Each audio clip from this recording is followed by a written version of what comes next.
So let's start with this new perspectives development in a social consciousness, so to say. We call it social development of consciousness. And today we invited Devdip Ganguli, who is the ashramite who was educated in the ashram school and is now teaching Sri Aurobindo's social and political thought in ashram and other institutions in India, such as Gnostic Center. He has a wonderful course there on human cycle and the ideal of human unity. So today I would like to invite him to talk to us on these two major social works of Sri Aurobindo, which are very significant and important for our understanding of the development and the future of humanity. We will have 40 minutes of presentation and 20 minutes for questions and answers at the end. So please, Devdip, please take Yes, thank you. Thank you, Vladimir. So in case in the course of the presentation, if there is a thought or a question which occurs to any of the attendees, I mean, they're welcome to to put the question out, and I'll either address it straight away or take it up at the end.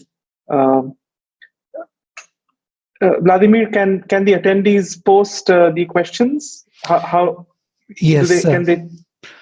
Yes, please. You can put your questions into question and answer section, or better to that section rather than into the chat. Yeah. So right. Yeah.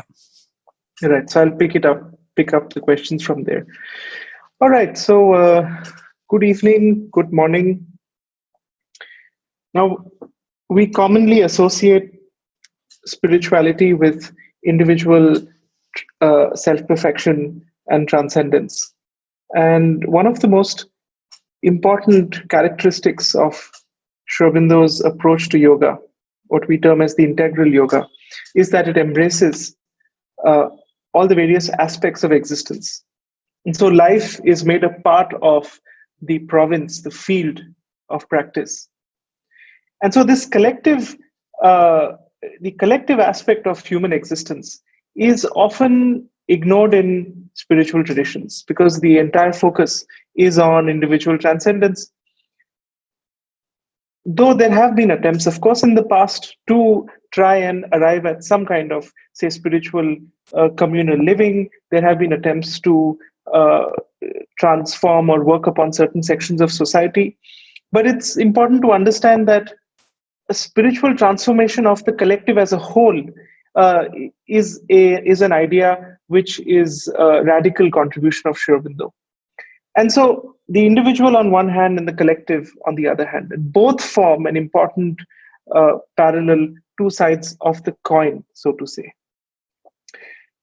If we look at Sri Aurobindo's life himself, if we look at Sri Aurobindo's life, we see clearly that he begins his career, so to say, by launching himself. So there's an initial period of after he returns to India, he's studying, he's at Baroda, he's teaching, he's part of the king's administration, Maharaja's administration.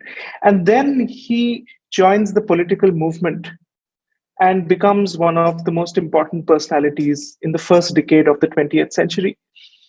And he writes some very powerful pieces which play a crucial role in waking up something in the general consciousness of the people. And so his first major activity publicly is in the political sphere.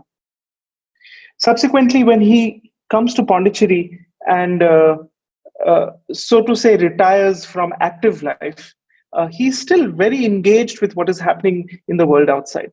He is still following closely. He interacts with a few prominent personalities. He writes about social and political philosophy and ideas. And later, when the Second World War and the movement of the independence of India moves towards fruition, we see both from his from his writings, but also through his conversations with disciples, that he's keeping track of what is happening, he's following up, and he's even participating in an occult yogic way in the movements of the world. So Sri Aurobindo's notion of spirituality is not merely an individual perfection, but something that encompasses the totality of the human race. And so, two works of Sri Aurobindo, two books, are, we can say, the principal works of social and political philosophy. They are called The Human Cycle and The Ideal of Human Unity. And these books were written about a century ago, between 1915 and 1918. Interestingly, when the First World War was taking place. And so at a time of great churning of the world, when Sri Aurobindo writes these texts based in Pondicherry here. And what's interesting about both of these works is that they seek to give us a certain understanding of the world which is based on a deeper vision of things. A common mistake that people make is to confuse politics and political philosophy or social philosophy. We are, of course, not interested in the politics of the present or the politics of the past. What we want to understand is a key to decipher the play of forces that lead the collective existence in the direction that it is going. So, one important hallmark of both these texts is that they insist on a cosmic, detached, wide view of existence. Though there are examples which are contemporary, there are examples from history, but really Sri Aurobindo's perspective is universal. So we stand back from the present moment, we stand back from the superficial play of news and events, and we try to trace broad spectrum of the progression of human life, the course of human life over centuries, over millennia. And the attempt is to try and understand, where is it coming from, what is happening now, and where is it going. And so Sri Aurobindo's vision of social and political philosophy is rooted in his approach to the idea of evolution. And what we mean by this idea of evolution is, of course, there is biological evolution, which we understand, the evolution of species, the Darwinian notion of evolution. In spiritual traditions, we understand the evolution of the individual, the progressive growth of the individual through lives, through experiences. But there is similarly a collective evolution at play. And this is an interesting idea, which again, something which is quite new and which Sri Aurobindo emphasizes on, that even collectively we are progressing towards a certain goal realization which is imminent. There are three lines from Savitri, Vladimir, which kind of summarize this sort of total movement forward, where Sri Aurobindo says, all life is fixed in an ascending scale, and adamantine is the evolving law. In the beginning is prepared the close. So this notion of everything is moving in a certain, not predetermined way, but towards a certain predetermined goal of the full manifestation of the spirit, is something that is there at the background of these texts. It is fixed as something that is a reality. And what we are now looking at is to try and make sense of that progression, of that movement, of trying to understand how this movement has proceeded and is in process. So in the human cycle, and we'll take up the human cycle first, you mentioned right at the beginning Lamprecht while we were chatting, while waiting for others to join in. So in the human cycle, Sri Aurobindo starts with an interesting idea. He uses 5 words to describe 5 phases of the evolution of society. So he says there's a German social philosopher who actually uses these terms, but Aurobindo uses the terms and gives them a completely different meaning, much beyond what Lamprecht, the original author who used the terms, had intended for them. But Aurobindo says he caught upon these words express a certain truth, and then he elaborates on these terms. So what are these five sort of stages through which humanity has passed and is moving, even still now? So he begins with the symbolic age. And the symbolic, let me list the five stages, and then we can talk a little bit briefly about the five stages. So the first is the symbolic age, then the typal age, then the conventional age, then the individualistic or rational age, and finally the subjective or spiritual age. So what do we understand by these terms? They give us a certain framework to understand the progress of history. They give us a certain framework to make sense of uh, the way things have evolved. So the subjective, as the symbolic age, corresponds to this period of human development, which is pretty universal, but the traces of which we can find in some civilizations more than others. It's that period of human development when people had a natural kinship with the natural, a kinship with the natural world, where there was a strong sense of association of psychological and deeper realities with the physical world around them. So much so that the natural world became symbolic of something much deeper. And what is interesting about the symbolic age is that it's interesting that so many traditions refer to an esoteric past. In India, we have the Vedic age. We in China, we have this reference to the wise rulers, the wise sages. In Greece, you have the reference to the Elysian mysteries. And many traditions preserve a memory of this age, which was somehow, they were led by people who had access to profounder wisdom. Not that everybody who lived at that point of time had access to this knowledge, but there were some who did, and they set the course of society. So this idea of a certain progressive, a seed which was planted right at the beginning of the social cycle, which then evolves and develops. So take, for example, the Vedic age, where you have clearly a distinction between those who were initiated and others who did not understand the deeper symbolism behind the symbols. So the fire, the yajna, sacrifice of the fire,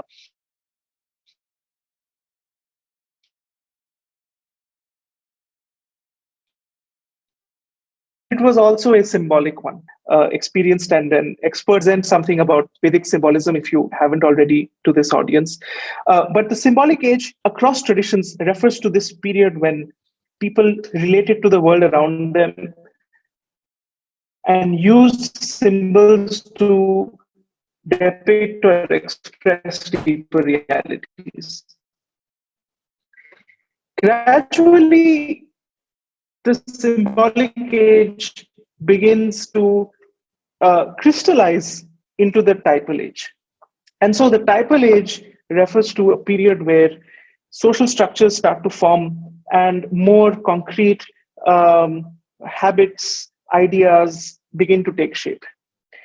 And the typal age is also when many of the time when a lot of directions were given to society on the basis of rules. When these directions, when these guidelines become fixed and rigid and dogmatic, we land into the conventional age. The conventional age is a time of relative obscurity. It's a time when this, and that in turn leads to a questioning, a process of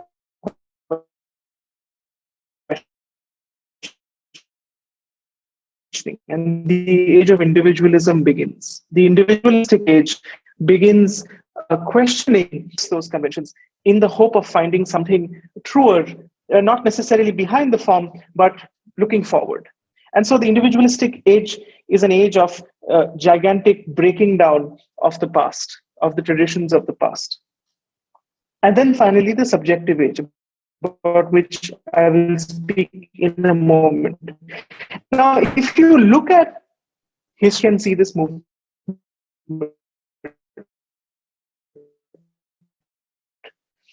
we can see a movement of loose organic societies gradually forming into more those civilizations, and then the age of questioning, the age of reason, the age of Luther in Europe, of the Renaissance and the Reformation and the Enlightenment, the age of reason. This brings in a sense of active questioning of the past, but still a confusion as to what do you replace it with. So you have a certain tradition which gives a certain anchor to society, but now that anchor is no longer relevant to the time. So you break those traditions. What do you replace it with?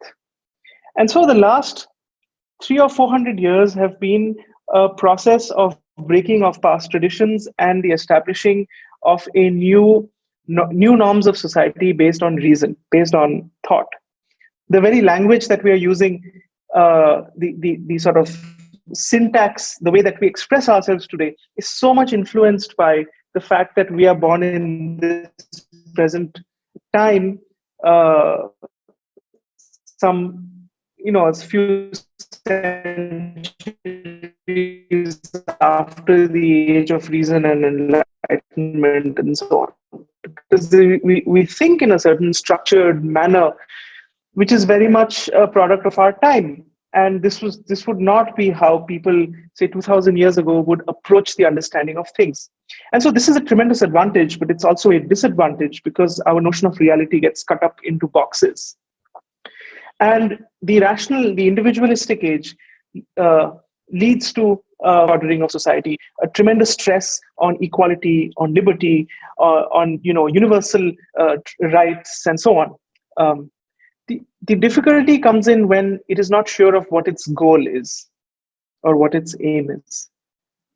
And so that is where the beginnings of a subjective or a spiritual age come into play. So we don't have the time to go into more detail about the transition from the rationalistic age to the subjective age, but we can say that we are very much in the throes of it. We are very much in this process of shifting from a certain mental view of the world to a more comprehensive, universal, spiritual view of the world, even socially. Where do we see these changes happening? We see it in education, for example, not at a global scale, but little islands of hope everywhere. So, for example, we would think of education as almost as an industrial product in the past, in the way that even the language of education was industrialized, so to say. You have periods, you have bells, you have sections, and you have classes, and it's a certain way of thinking about education, which is increasingly looking archaic. A subjective approach to education focuses on the individual, on the experience of the individual, on the deeper development of the individual. We see examples of subjectivism, of this movement towards recognition of the individual as something beyond just the mental being. We see it in art, we see it in literature, we even see it in popular culture. For example, in movies, and it's everywhere if you look for it. In books, in the number of people who are striving to think about their lives differently from just the old, what Aurobindo calls the human edition of the animal round, not just growing up, education, growing up, marrying, having children, providing for them, living, dying. That's a cycle which people are thinking more deeply about. And so the 5 stages of the human cycle give us a certain framework in which to make sense of the past as well as what we are going through today. Now, the word society in Sanskrit is very interesting. It's samaj. And Samaj, if we go to the root of the word, Sam is together, and Aj is to move, to fight, to go forward. So Samaj is essentially moving forward together. That is what society is meant to be. And there are two ways of understanding this moving forward together. There is a Samaj which is based on the principle of division, and there is a Samaj which is based on the principle of unity. Society based on the principle of division is moving together while being in conflict with each other. So we move together, but there is a race, there is a competition.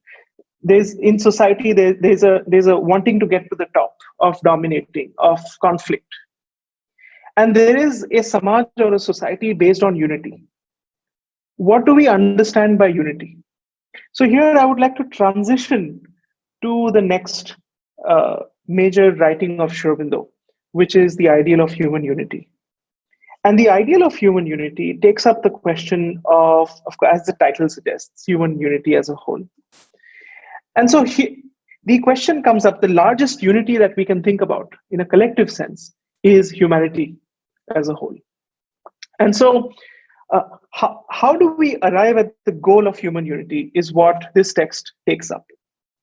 So let's go back to the idea of Samaj. So Samaj based on division is what we see, of course, the common experience of life is this competition within societies, among nations, among continents. All this is part of the conflict in which we are all a part of, whether we like it or not, whether we are conscious of it or not. And then there is society based on unity, based on a sense of union. But there is a common mistake that is made by the mind. It confuses unity with uniformity. Now, what is the distinction between unity and uniformity? So at the level of the mind, when we think about union or coming together, we often mistake that with being similar, being the same. So if a group of people are united, it means somehow that they are of the same kind. But certainly human unity cannot mean that we will all become the same. Certainly it cannot mean that we will embrace a common culture, which can only be the culture of the lowest common denominator. That is not what we understand by unity. So the ideal of human unity, the text makes this clear distinction between uniformity and a deeper unity. And so how does it, let me present to you in brief the thesis of the ideal of human unity, really in very brief, because we are trying to do something very ambitious today by covering these two texts in 40 minutes. So the first thing to understand about the ideal of human unity is that it traces the development of social aggregates. And so we start from the very beginning and we look at how the first social aggregates were formed. So you had small tribes or clans, groups of people coming together, and society organized itself organically, which means that there was no clear hierarchy of leadership right from the beginning. It was more organic, in the same way that you can think of how, in a certain sense, how companies can grow today. You have a small company, you have a certain number of people, it's more organic. Yes, there is somebody, of course, there is a head, there is someone leading, but it's the movement is more fluid. As the aggregate grows and expands, it becomes more structured. And so we can look at the development of social aggregates broadly in three stages. The first stage is this loose organic unities. In India, for those of you who are familiar with Indian history, you have the Mahajanapada period, which is roughly in the 6th century BCE, when you had lots of different republics, lots of different states, each of them very vibrant, each of them with their own identity, even though they were all part of the larger Indian identity loosely, culturally, but politically very separate states. And these organic entities gradually began to coalesce. So again, in the West, you have a similar example. You have the city-states of Greece, or you have the growth of Rome, which eventually grew to swallow up these smaller entities and combine them into a gigantic empire. And something similar happens in India, and interestingly, something similar happens in China, with the Qin dynasty coming in and taking over 5 or 6 different states and forcing them, combining them into some sort of larger empire. And so there is a common movement, and interestingly, even time-wise, it's happening at similar moments in history. So if you look at the pinnacle of the Greek city-states, it's around the 5th, 6th, 7th centuries BCE, which is also when in India you have a lot of an explosion of philosophical thinkers, an explosion of art and culture. And the process of centralization and empire building starts around the second centuries BCE. And again, it's the same thing, both in the West, in the East. And so there's a common trend that we see happening. And what is the advantage of these empires? Well, firstly, they are secure. They provide more stability. There is less conflict, less war, as long as the empire is strong and able to hold everyone together. The disadvantage is that there is less individuality. So if you look at from a cultural perspective, the city-states of Greece were a lot more interesting philosophically, culturally, artistically than the Romans were. But the Greeks without the Romans would not have survived. Their legacy, their art, and their culture would not have spread and become so much synonymous with the Western world if there was not some movement of assimilation. So we have a strange paradox when we talk about the movement of human unities. On one hand, we are saying that the most which are small, which are not very centralized, which are not authoritarian. But on the other hand, we are saying that these are also unstable societies. They lead often to conflicts and wars. And more peaceful, stable societies are the ones which are bigger, which stress on uniformity. And so pause for a moment and let's go back to what we started out with. This movement between the individual and the group. This movement between the self of the individual and the self of the group. So when we talk about development of empires, we see that there is an emphasis on uniformity, which leads to some kind of union, but that union is not very lasting because most of these empires eventually break, even the greatest of them. Even if they have survived for centuries, they eventually break. The next major social aggregate is the nation. And what the nation does is that it is able to actually combine the advantages of both the smaller group as well as the larger group. The nation gives a larger frame in which there is a certain amount of peace and stability.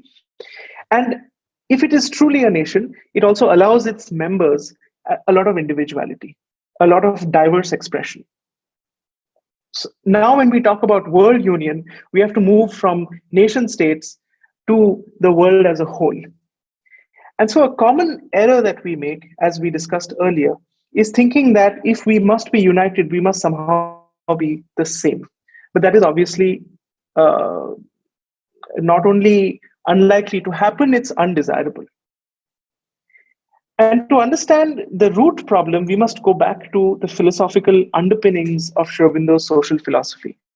And this leads us to the idea of the self. The idea of the self, as it is understood in the Indian tradition, as it is expressed in the Upanishads, is a self which is one and many. It is not a linear binary self. It is not an either-or self. It is both. It is at the same time capable of infinite manifestation and diversity while retaining its fundamental oneness. And so for the perfection of the collective, when we talked about the human cycle, we discussed that a spiritual age is what we are leading to. And this notion of the spiritual age is, of course, based on the notion of the spirit. In the ideal of human unity, similarly, we are saying For human unity to manifest itself in its fullness, you need an understanding of the self, which is one and the many at the same time. In other words, the union, the layer at which we are united, is something which supports an infinite amount of diversity. That's what we understand truly by human unity, not in a superficial external sense, but in a living inner sense. Now, you might wonder that these ideas are too abstract or that they don't have any living connection with the world around you. But I would beg to differ. Pause for a moment and step back from the immediate politics of whichever countries you are listening from and look at the progression of human development over the last few centuries and see the present moment as a mere blip in time, and instead try and see the trends which are manifesting themselves. Then we realize that instead of being filled with pessimism or gloom about individual circumstances, we can adopt a more detached view, a more impersonal. We can withdraw into the Purusha behind and observe a certain movement of the world leading towards something. This is how we may link social development with the idea of evolution. That even what appears to us to be momentarily a problem or a disaster or a conflict is ultimately something that needs to be worked out, something that needs to be fitted into the entire scheme before you can have a fullness of realization. And so we find ourselves at a time where the old order has broken down. By old order, I mean the traditional religious view of the world. The rational order which replaced it is insufficient. It does not. It is not a perfect replacement, and the spiritual truth which we may perceive is not yet a reality. And so we are in fact stuck neither in the sort of certainties of the past, nor do we live in the realizations of the future. And that really is pretty much a summation of the human condition. So if we look at the progress of humanity, we see that we are at this tipping point, as a phrase which has been used by a well-known author. We are at this tipping point where something new has to manifest, and the old is no longer giving us the answers or solutions to that something new. And so I would argue that instead of being consumed by the immediate problems of the present or the immediate play of politics and the play of news around us, step back and try and see the larger forces at work. And that's what Aurobindo's two books that we discussed, that's what they help us to do. They give us a certain key in which to understand the broader forces at work. And that enables a more complete understanding of what's happening around us. So there are many other ideas, of course, in the two texts which we can explore. But I think that to start with, this is an adequate sort of introduction. And the last 5 minutes that I have, what I would do is to share with you an interesting idea that we see in the human cycle at the end when he talks about spiritual age of society. A common misunderstanding that people have when we use the word spiritual is to confuse it with religious. So when we say a spiritual age of society, we often look back at the past and we imagine that it would be a coming back of some form of religion that we may have an attachment to. Aurobindo's notion of the spiritual age is very different from any religious understanding of the term. This is very important to get a grip on. In fact, he goes so far as to say that in a spiritual age, one of the hallmarks of the spiritual age is freedom. What do we understand by freedom? Not freedom simply in the sense of I will do whatever I want, but freedom to explore every idea, the freedom to to truly become who we are meant to be, even if that means going against the grain. What I mean by that is, he says in one place, the spiritual age gives this freedom to humanity, even to deny a truth of the spiritual age, such as the spirit itself, if it is sincere, provided it is sincere, because all sincere seeking ultimately leads to the realization of a larger truth. These are, of course, I'm paraphrasing this idea. These are not his words. So, when we speak about a spiritual age of humanity, what we mean is a realization of something that is not dependent on any external religious form, a realization of something that is deep rooted within each individual, regardless of race or gender or country or political belief or any other categorization that we make. And that unity at that level is what can lead us to a more perfected society and a more harmonious and united world. So, these are, to me, very exciting ideas because they give us a sense of what we need to work towards, not just individually but also collectively. And a lot of things appear to make sense when we see it from this perspective. So, Vladimir, I am 4 minutes short of 40 minutes, but I think this is a good place to take questions and then see how we go. Wonderful. Thank you, Devdip, for this beautiful exposition. You gave us a sense of this developmental paradigm or vision of Sri Aurobindo. And there are several questions here. Of course, I have my own, but I will put them in. I will start with the questions which are available here. I will start from the bottom up. Religion of humanity equals spiritual age of humanity? It's a question. Yeah, that's a very good question, actually. So, in the ideal of human unity, Sri Aurobindo speaks about this religion of humanity. So now we get into a little bit of linguistics, use of words. In the ideal of human unity, Sri Aurobindo does not elaborate on a spiritual society. See, the audience for which he is writing is very important to remember. So Sri Aurobindo writes each of his texts for a particular kind of audience. When he's presenting the ideal of human unity, he's not bringing in ideas of the supramental consciousness or the psychic being or spiritual change of mankind. He's really looking at it as a social and political thinker within quotes. He's presenting it to a social and political thinker.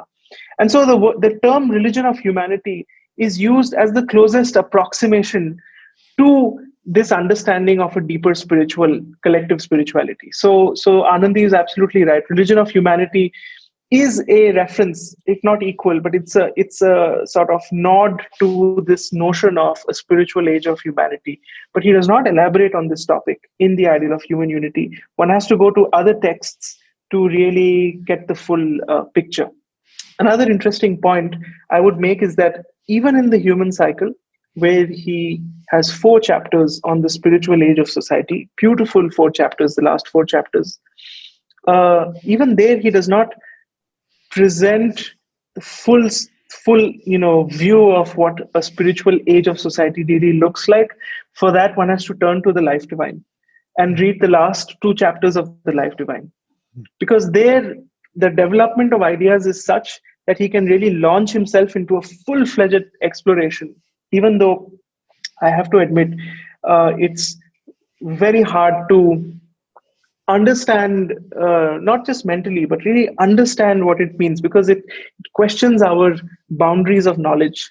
So when he writes about the Gnostic society and the divine life, 2 beautiful chapters, in a sense, are the natural culmination of the Life Divine. Beautiful. I must add to this also interesting notion of the mother who speaks about Auroville. Auroville was to be this new society, or the kind of the template, or some kind of experiment, Yes. where the evolutionary experiment where all human beings come together from different cultures and nationalities and live together for the ideal of human unity to be realized on Earth. And she says, to be true Aurovillian, one must live, I'm quoting now, a life essentially religious, but renouncing all religions from the past, present, or future. Religious life with renunciation of the cult, of the form. So to have that religious feeling, that Yes. sacred feeling within, as a natural psychic, so to say, quality of the soul, will be the leading force of a new society. In that sense, yes, it's a religion, Yes. but renouncing all religions, so to say. Vladimir, the thing is with these words, it becomes there's so much of cultural and the context of the time. So, for example, uh, the word spiritual is used today in common parlance much more loosely than it would have been used, say, 100 years ago. Mm-hmm. Today, people use the word. I mean, the original idea of spirituality as being rooted in the spirit is something which is sometimes diluted. So people say, I'm having a spiritual experience, by which they can actually mean something quite different from what in the yoga we would understand as a spiritual experience. And Definitely. similarly with religion, there is a lot of this is a broader discussion, of course, Yeah, sure. but Shobindo does a pretty interesting uh, differentiation. He, in the human cycle, he says, because again he's writing for an audience which is not so familiar with spirituality in the human cycle, so he makes a difference between religionism and true religion. And religionism is this attraction for the form and dogma, to be stuck to the superficiality of religion, and obviously that is not the answer that we are looking Right. for. Right. There is a difference Shall between. we take the next question? Yes, sure. Yes. Um, Sorry. Yes. Yes, and there is one more question. I have read the human cycle, says Patrick Beldio, as proposing 6 stages and not 5 stages. So the last stage will be spiritual, and whereas subjective will be just penultimate, so to say, a transition to the spiritual age. Yeah, well, yeah, it's quite obvious. Yes. Yeah, please, can you comment on this? I'm happy to have this question from my friend Patrick. Yes, so six stages. So it's an interesting observation. Well, I think that the fullness of the subjective age is really the same as the spiritual age, but the subjective age is can also be seen as something that happens in stages. And in one of the chapters in the human cycle, Aurobindo takes up the idea of various stages as we move towards the full subjective age.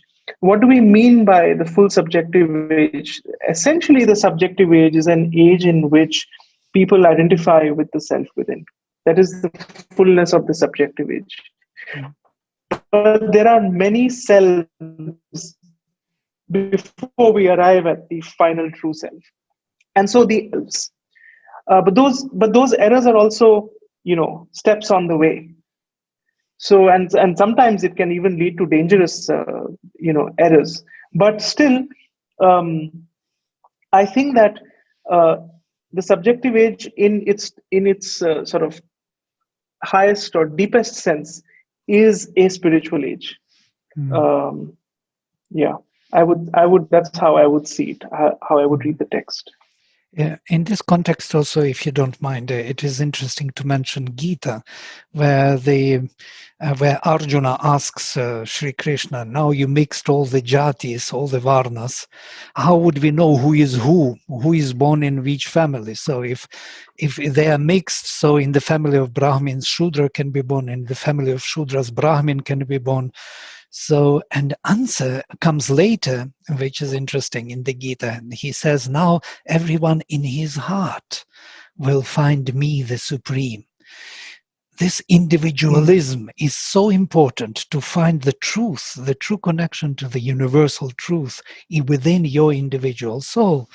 And that is the subjective age, basically, which leads us to the spiritual age.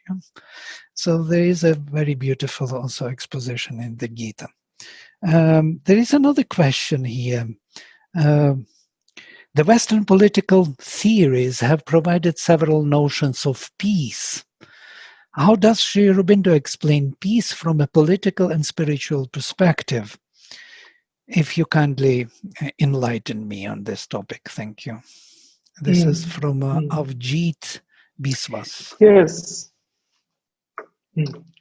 So, I mean, when we think about peace as a lack of conflict, peace as mutual understanding or mutual respect between countries, that is certainly one way of looking at looking at the opposite of conflict. You have peace instead of conflict.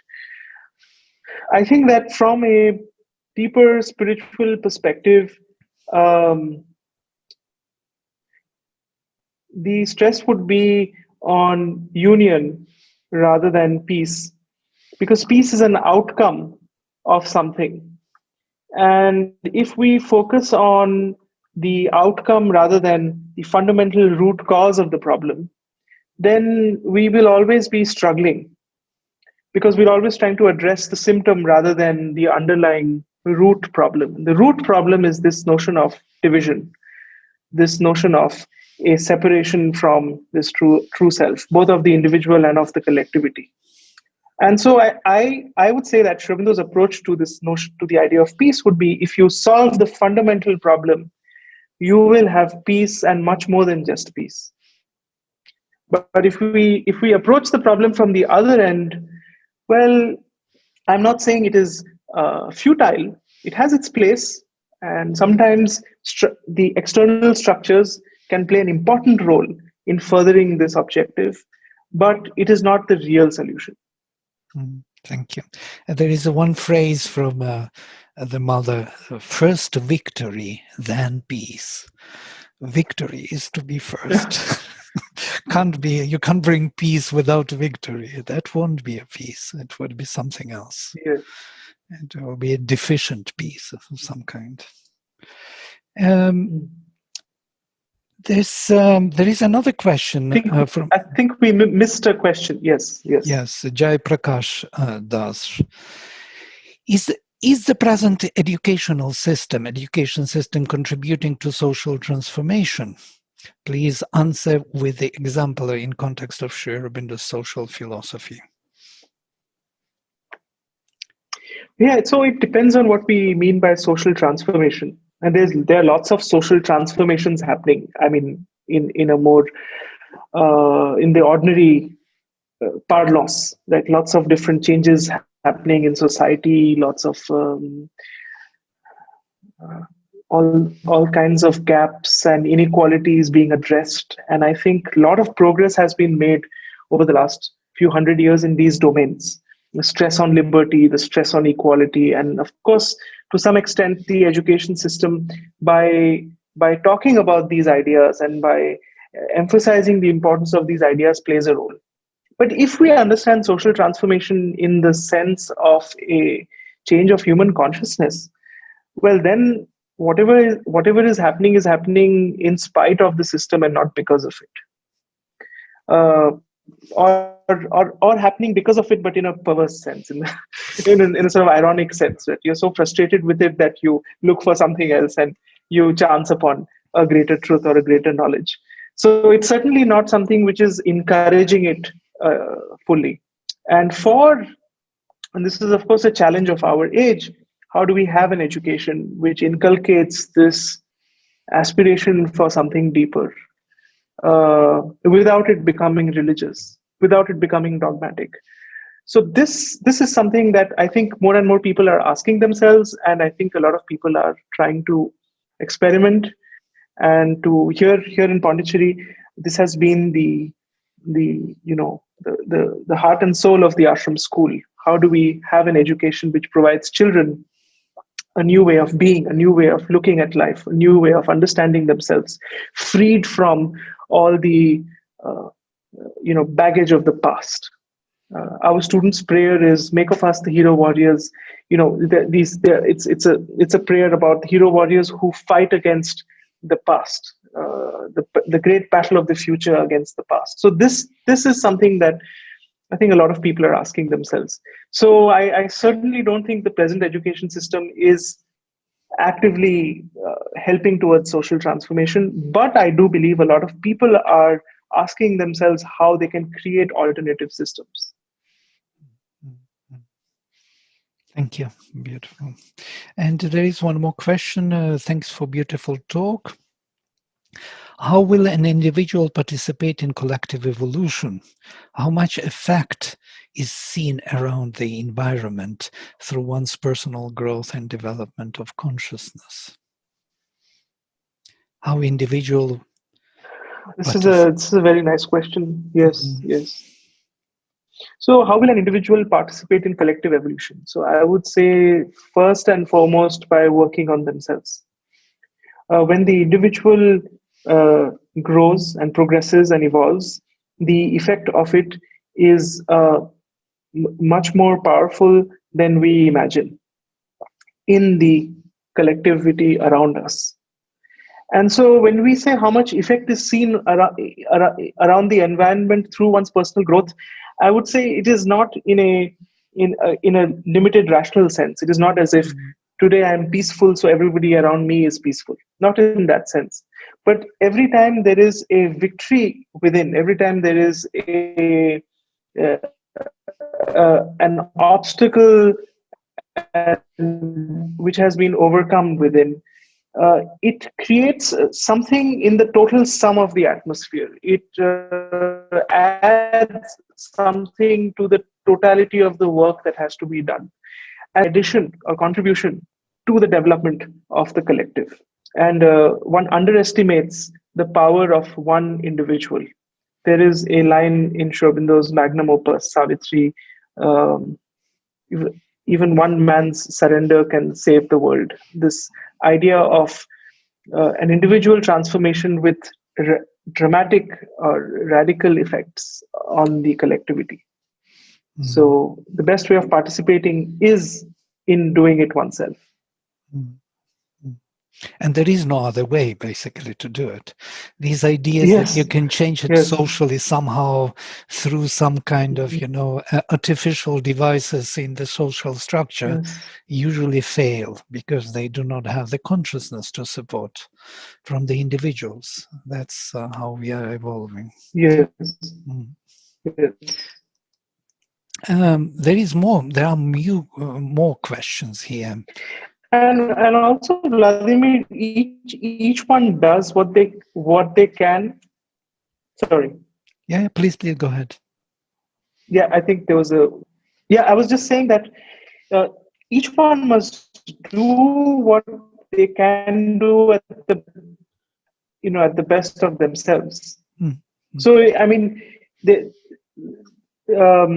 while we are saying that the best way of helping the totality is to work it in any limited way, play their important role and part. It's just that if we want to understand the root problem, or if we want to solve the root cause, then it's an inner work and there's no other solution. There is there is an interesting idea which Aurobindo develops in his social thought, is this work between individual and society, social structure. So society is always kind of keeping the equilibrium of some kind. It is very conventional or rather conservatory. It's conservating everything, all the changes, and keeps up with certain laws. But individual is always disturbing the equilibrium, always coming out, always breaking the rules, and modifies that equilibrium constantly. So there is a dialectical development between the individual who is making changes within the social structure, which is keeping them, so to say, holding them to a certain extent. So this dialectical development is taking place. But the change is taking place only through individual effort, only through individual development Yes. and need. Yes. Yes. This is the unique thought of Sri Aurobindo, by the way. That even there are many places which we are quoting from Human Cycle for Auroville also, because we had an idea in Auroville of some kind of social consciousness and development of social consciousness, which is very difficult to address. How could that social consciousness be developed if individuals are not doing the work? So the social consciousness is Absolutely. the sum of individuals' efforts. It is being created on the individual opening to the truth, and there is no social opening to the truth. It's very difficult to create unless individuals Yes. are there. Yes. So it's a very interesting topic. Yes, there are more questions. Knowing that the world works in paradoxes, can there ever be a clear emergence of a transformed society, and how does it translate in this world? Well, in a sense, the original paradox is that the self is one and many. And really the essential problem of existence is that we are not able to reconcile these two truths. And even in spiritual traditions, the approach has been to focus on the aspect of the self, and in non-spiritual or in the materialistic view of the world, the focus has been on the manifestation of the many. And in a sense, all life, all yoga, all evolution and progress is to arrive at this reconciliation of being rooted in the self and seeing that self as manifesting as many. And so it is only when this paradox is resolved, which obviously cannot be resolved mentally, which obviously has to be resolved experientially within oneself, and that is when there can be a transformed society. And all these opposites that we are dealing with, individual versus group, unity versus uniformity, all of that finds its reconciliation when it has been based on that fundamental experience. Right. And that has been the message of so many spiritual traditions also. Beautiful. Yeah. That's the uniqueness of this individual supreme in the supreme environment in which it can see itself in everything, Yes. and everything in oneself and everybody in oneself. That unity, Yes. consciousness of unity, which is different from consciousness of identity, as Mother says. There is ananda of identity and ananda of unity. And the ananda of unity is achieved through this interaction, which creates the social aggregate or organism. One of the most interesting things about Sri Aurobindo's writings on social and political philosophy, even in about spirituality, is how he sees each part of the totality playing an important role. So when Sri Aurobindo, for example, reconciles spirit and matter, he's also reconciling East and West. He reconciles different traditions. He reconciles this idea of a unity of knowledge, of not just of experience, but also unity of knowledge, of unity of truth, is something which has this touch of tremendous wideness, tremendous. I don't know. I mean, acceptance is too weak a word, but a kind of comprehensiveness, which is one of the hallmarks of all his writings. And that is very interesting. because you get freed from limited notions. It's not about this particular political ideology versus another ideology. It's not about one philosophy versus another philosophy. It's a certain approach to knowledge which incorporates the truth of all traditions of all ways. And that is something which comes out very strongly in these texts also, that we have to free ourselves from the illusion of a limited knowledge. And the moment we identify with a limited perspective, we can be sure that we don't have the full truth. This idea of unity was always there in his writings. And even this, if you Google a human unity, you will see that it is not a very popular idea for some reason. It's quite interesting. It's actually very difficult to understand what human unity may be, because behind this, there is a spiritual perception.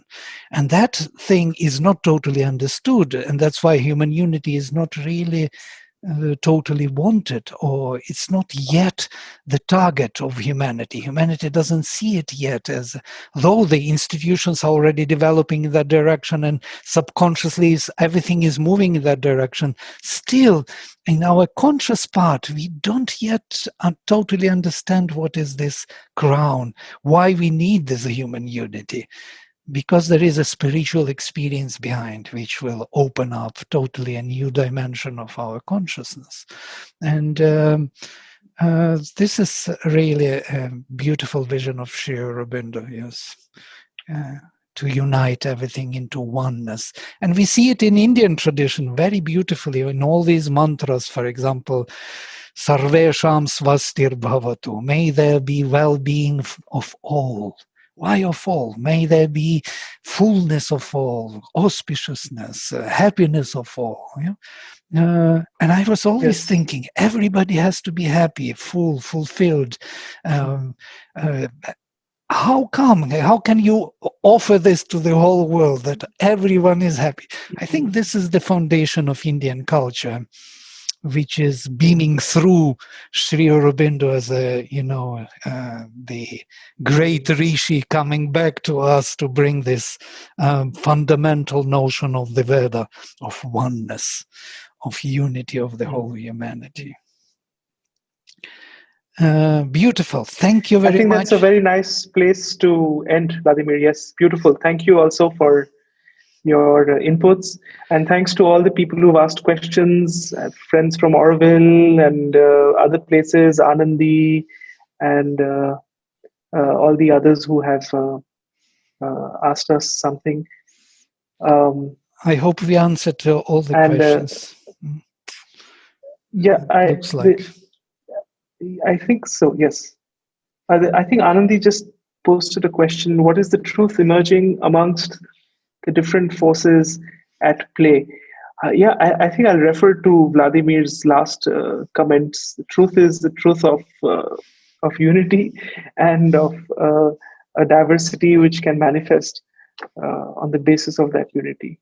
Yeah, that's ultimately what we are leading towards, hopefully. So each element has to be truthful in that unity, and that's the diversity. Yes. That uniqueness of each element has to be maintained in relation to the oneness. Yes. Exactly. If it is not, then it is suppressed. Then there is it's a false unity. It's uniformity again.